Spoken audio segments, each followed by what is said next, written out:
आणि एक मोठी बातमी आहे राज्यातील हवामानासंदर्भातली। गेल्या 2 दिवसांपासून राज्याच्या हवामानात वेगानं बदल झालेला असून विजांच्या कडकडाटासह अवकाळी पाऊस कोसळत असल्याचं पाहायला मिळतंय।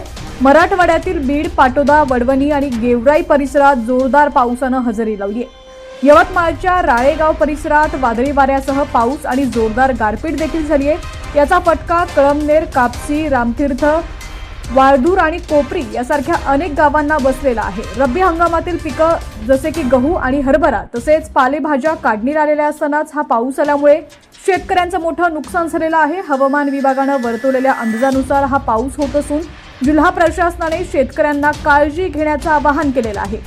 या ठिकाणी तुम्ही पाहू शकता बीड, पाटोदा, वडवणी परिसरात जोरदार पावसानं हजेरी लावलेली आहे। आता राज्यातील तुमचा जिल्हा कोणता आणि तुमच्या जिल्ह्यातील हवामानाची काय स्थिती आहे ती सुद्धा आम्हाला कमेंट्सच्या माध्यमातून नक्की कळवा।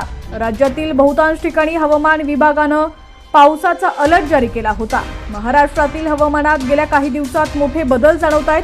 थंडीचा जोर ओसरलेला असून उन्हाचा चटका वाढलेला आहे। काही ठिकाणी उष्णतेचा पारा 37 अंशांच्या पार गेला।